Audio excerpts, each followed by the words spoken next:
Bonjour à toutes et à tous et bienvenue sur KTV, un temps de parole aujourd'hui consacré eh bien effectivement aux policiers en colère, des policiers qui aujourd'hui ont le sentiment d'avoir été un petit peu bernés par leur propre contrat de travail. On parle de quoi? On parle évidemment de ces primes qui sont accordées à nos fonctionnaires et qui pour le coup avec cette ordonnance du 19 septembre sortie le 20 septembre, eh bien ces mêmes primes vont se retrouver imposées. Avec nous, on a Sonia Baron. Sonia, bonjour. Bonjour. Merci d'être avec nous. Vous êtes en direct sur Quasi FM et KTV. Sonia, aujourd'hui, on disait ce matin que la police était en colère. Est-ce que vous ne trouvez pas normal qu'un revenu, quel qu'il soit imposé, y compris une prime ? Ah oui, bien sûr, on n'a jamais remis en cause les lois démocratiques de notre pays. On est d'accord pour payer des impôts, mais à juste titre, il aurait fallu nous prévenir avant d'arriver. Aujourd'hui, nos contrats ne stipulent pas que cette indemnité soit imposable. Et aujourd'hui, il y a un revirement de situation et on voit que nos contrats ne sont pas respectés. Ouais, c'est-à-dire que en fait, quand vous êtes venu à Mayotte, on vous a proposé une prime qui a été mentionnée sur un contrat. Or, le contrat en cours de route, si j'ose m'exprimer ainsi, est changé, c'est ça? On change les règles du jeu en jeu. Tout à fait, c'est un peu ça. C'est comme si vous jouez à n'importe quel jeu et on vous dit « Ah ben non, tout compte fait, on va changer la donne, ça ne nous intéresse plus. » Et donc effectivement, maintenant, on va être imposable. Donc pour nous, c'est vraiment une rupture de contrat brut et sans vraiment concertation des fonctionnaires de ce contrat.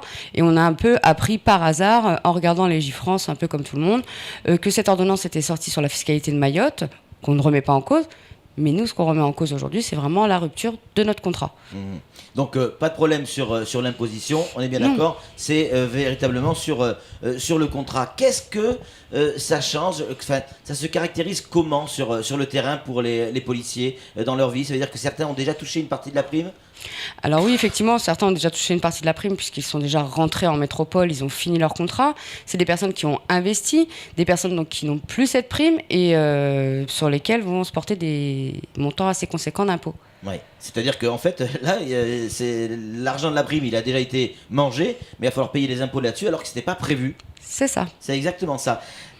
Alors, évidemment, on en parlait encore ce matin, on disait effectivement les policiers sont en colère, on parle de grève générale sur la une de France Mayotte Matin, pas forcément que les policiers, là on parle de l'ensemble des fonctionnaires, mais les policiers ne peuvent pas faire grève, me semble-t-il.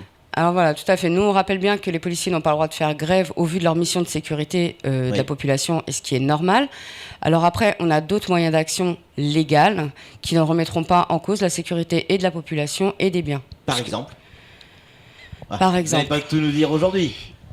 Par exemple, c'est compliqué. Ouais. En fait, nous, en tant qu'administratifs, puisque moi aujourd'hui je représente le SNAPATSI, syndicat administratif, nous, on a le droit de grève. Ouais. Donc effectivement, nous, on peut se mettre en grève. Mais bon, il n'y aura pas une grosse impact, étant donné qu'on n'est pas nombreuses. Ouais.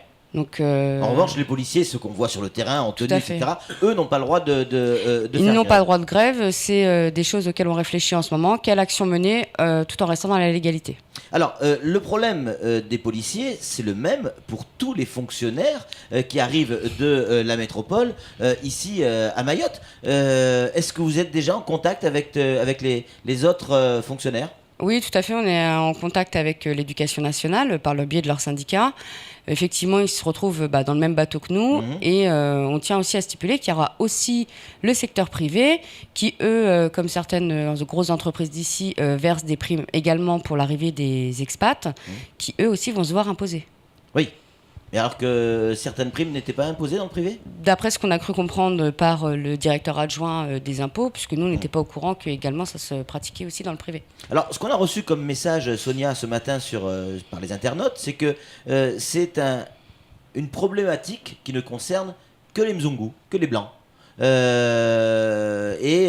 que effectivement l'ensemble de la population pourrait ne pas être sentir concernée par ce problème. Alors, ce qu'il faut savoir, c'est que Mzungu, effectivement, vaut pour blanc. Oui. Sauf que chez nous, les Guyanais, ils sont encore de couleur. Donc bon, et c'est des personnes qui ont perdu énormément puisqu'ils arrivent de la Guyane avec un taux d'indexation à 40%, une ISG donc, qui remplacera par la suite l'ISE que nous on touche aujourd'hui, plus un abattement de 40% sur leurs impôts. Donc c'est des personnes déjà qui ont perdu énormément d'argent en venant à Mayotte. Bon, c'est le choix qu'ils avaient fait, sauf qu'aujourd'hui ils vont en perdre d'autant plus que effectivement cette prime va être imposable. Ouais. Donc c'est pas qu'une histoire de Mzungu en fait. Non, c'est pas qu'une histoire de Mzungu, puisque là on voit que nous, il y a eu des collègues mahorais qui sont partis en métropole ou en Guyane. Et effectivement, on a appris que certaines indemnités d'installation, quand on vient des DOM, vont être également imposables. Donc ces personnes-là aussi vont perdre de l'argent. Donc en fait, c'est pas non plus qu'un problème mahorais, c'est sur l'ensemble des DOM. Bah, c'est pas vraiment que sur les DOM, c'est vraiment cette spécificité d'indemnité. Ouais. Qui en fait va rentrer maintenant dans ce qu'on appelle les revenus fiscaux basiques. Alors pour revenir à ce que pourrait ressembler ce mouvement de protestation, on va pas appeler ça une grève, j'ai traîné un peu hier au commissariat, j'ai pu discuter en dehors du commissariat avec certaines personnes où on sent déjà une épidémie de grippe arriver. Il y a des gens qui sont en train d'avoir souffrir un petit peu au niveau du ventre. Il y a des risques de panne au niveau du service informatique. Ça vous parle tout ça ? Alors oui, effectivement, je ne vais pas vous dire que, comme vous, j'ai pas entendu ces rumeurs-là. Maintenant, entre ce qui se dit et ce qui va se faire, je pense qu'on a quand même encore un grand pas parce que les policiers sont vraiment en colère. En tout cas, hier, vous les avez mieux rencontrés que moi, certainement. J'ai pu les rencontrer. Ils sont vraiment en colère. Ils ont vraiment le sentiment de s'être fait avoir. C'est ça. Samuel Bocher, le rédacteur en chef de France Mayotte Matin, a une question à vous poser, Sonia Baron. Oui. Quelle solution peut être envisagée ? Est-ce que vous avez un rendez-vous de prix ? Est-ce que vous, avec le gouvernement, le Bercy notamment, ou le préfet, pour essayer de rediscuter ? Ou on vous dit encore systématiquement, il faut attendre que la loi de finances soit votée ? Alors oui, effectivement, on a déjà rencontré le préfet. Je pense que ça ne nous servira à rien aujourd'hui de le rencontrer à nouveau. Il nous a bien affirmé qu'il y a eu rupture de contrat. Donc aujourd'hui, on attend beaucoup en fait, des décrets qui vont sortir. Alors, est-ce que par les manifestations d'autres fonctions publiques, puisque eux, ils y ont droit, est-ce que ça va faire changer ce décret et nous permettre de rester sous les anciennes clauses de nos contrats ? Moi, je me souviens, il y a une grosse quinzaine d'années, les gendarmes ont défilé dans la rue en uniforme, le képi sous le bras. Est-ce que c'est quelque chose qui pourrait être envisagé ? Ils ont bravé la loi à l'époque, mais ça a fonctionné pour eux. C'est envisageable aussi, ici à Mayotte ? Non. Catégoriquement ? Non. Bon, mais c'est rassurant. Comment vous voyez la suite des événements ? Parce qu'on vous sent quand même abattu, comme s'il n'y avait pas de solution en fait. Bah effectivement, aujourd'hui, les solutions, c'est pas nous qui les détenons, c'est vraiment Bercy, puisqu'il y a eux et seulement eux qui voteront cette fameuse loi de finances. Donc aujourd'hui, c'est vrai qu'on attend beaucoup en fait, des mouvements, surtout de l'éducation nationale, puisque c'est eux qui pèsent le plus de poids sur l'île de Mayotte. Il faut être réaliste. Nous, on est vraiment une partie infime. Donc on attend vraiment que ça bouge aussi un peu des diverses fonctions publiques pour pouvoir voir ce qui va se passer ultérieurement. Nous, on va se rassembler prochainement sur une assemblée générale, voir quelles actions on peut mener légalement, puisqu'étant donné qu'on n'a pas le droit au droit de grève, ça va être un peu compliqué. Alors on nous a parlé effectivement d'une assemblée qui pourrait se tenir samedi dans l'hémicycle Bamana, ou ailleurs, mais a priori plutôt l'hémicycle Bamana, avec d'autres syndicats. Vous confirmez cette information ? C'est probable. C'est probable, c'est pas encore certain. Voilà. Pas encore certain. Elle est habituée aux interrogatoires. Hein. À une façon de répondre. Samuel. Est-ce qu'on peut envisager un recours administratif ? Ça paraît très logique, c'est une rupture de contrat, c'est un coup de canif à ce qu'on vous a promis dès l'origine. Normalement, on n'a pas le droit de changer une virgule dans un contrat de travail dès lors qu'il est signé. On est bien d'accord, sauf que, comme on le sait aujourd'hui, il n'y a que les lois de finances qui peuvent tout modifier. Donc, je ne sais pas franchement si un recours administratif vaudra quelque chose par la suite. Vous avez peu d'espoir. Hein. Oui, là, on sait que... comment dire ? On sait que nos contrats ont été rompus, tout en sachant que... Il va y avoir une période transitoire avec les nouveaux contrats qui n'est pas vraiment définie, puisque nous, on voit aux yeux de notre direction qu'aujourd'hui, ils prônent encore nos anciens contrats, que ce n'est pas le cas. Alors, avez-vous pris contact et attache avec nos parlementaires? Parce qu'il n'y a que, la limite, qui peuvent soulever la question au moment du vote de la loi de finances et amender la loi de finances. Il serait peut-être bonne loi en tout cas, de les rencontrer, non?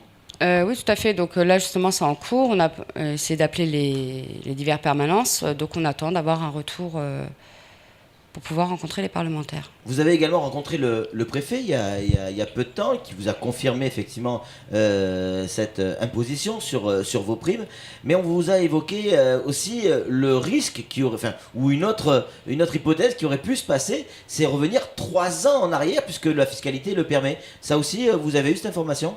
Oui, tout à fait. On nous a bien fait comprendre que... Il fallait s'estimer heureux déjà? Dans notre malheur, on n'était pas les plus à plaindre, Ouais. Qu'effectivement, ça aurait pu y avoir une rétroactivité de 3 ans. Ouais. Et ça, pour vous, c'est tout simplement impensable. Est-ce que c'est ça qui vous freine un petit peu en disant, faut peut-être pas trop l'ouvrir parce que si jamais on l'ouvre trop, du ils vont tout. revenir sur 3 ans Non, du tout, puisque là, c'est un vrai combat. On est bien tous conscients que cette rupture de contrat a baissé le moral des troupes et que il faut se battre pour pouvoir récupérer un minimum, quoi. Comme nous, on ne demande pas à ce que ce soit non imposable. Ce qu'on veut aujourd'hui, c'est qu'on respecte les clauses de nos contrats. Alors quand on parle de la police, Sam et Sonia, on parle pas que du commissariat de Mamoudzou, on parle aussi des agents de la PAF. Mais bien sûr. Ce sont des policiers. C'est la police nationale. Et c'est tous les fonctionnaires effectivement qui sont concernés. Sam. Ça représente combien, grosso modo, eu égard aux chiffres qui sont annoncés, entre 10 et 17% d'imposition pour un salaire moyen? Ça représente de grosses sommes tout de même. Alors, le directeur adjoint des impôts nous a parlé d'à peu près 3 000, 3 500 euros par tranche de 20 000. C'est ça. Ah oui, ça commence à faire beaucoup. Ouais. Ouais, ça commence à faire. Ça commence à chiffrer, oui. Ouais, ça commence à chiffrer, d'autant que ces primes se rajoutent à vos revenus mensuels et dans certains cas vous font passer des tranches d'imposition. C'est ça. Et là, c'est peut-être le deuxième effet qui se coule. C'est ce qui a été révélé hier par certains agents de la DEAL qui nous ont appelés en disant pour nous, ça va être encore plus compliqué parce que les primes plus nos rémunérations nous font franchir un certain nombre d'étapes sur le plan fiscal et notamment de tranches. Tout à fait, mais bien sûr, puisque nous aussi, on va devoir déclarer nos revenus plus donc cette ISE. Ça continue, oui, c'est l'ISF qu'on va payer. Oui, c'est ce que j'allais dire. C'est complètement ça. Sur les grandes fortunes. Et qui plus est, si l'indexation tombe, on va dire maintenant, donc vous allez bénéficier de 5% supplémentaires, d'un revenu supplémentaire, plus les primes qui ont déjà été versées, imposables sur 2013. Non. Nous, dans les clauses de nos contrats, donc, il n'est pas stipulé l'indexation et on la touchera pas du tout. Là, le calendrier pour les jours qui viennent, il nous reste à peu près 2 minutes. Qu'est-ce qui va se passer là pour d'abord la police, on verra tout à l'heure pour l'ensemble des fonctionnaires avec Mme Colo. Nous déjà, c'est cette assemblée générale qui va nous permettre de mener nos actions à bien. Et des rendez-vous avec d'autres syndicats tels que l'Éducation nationale, le CHM.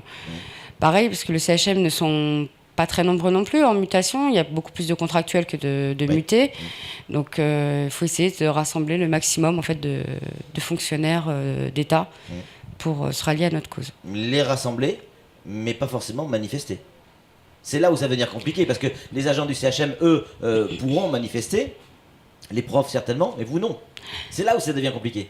Non, quand on parle de manifestation ne veut pas dire grève. D'accord. Manifestation, sur nos jours de repos ou nos jours de congé, on a le droit de manifester. Ça au moins c'est clair. Ouais. Sam, 1 minute. Imaginons une manifestation des fonctionnaires justement sur le sujet. Il faudra encadrer cette manifestation avec des forces de l'ordre. Comment ça va se passer? Ça va être compliqué quand même pour les policiers, moralement, d'être là pour dire les gars, faites pas les cons.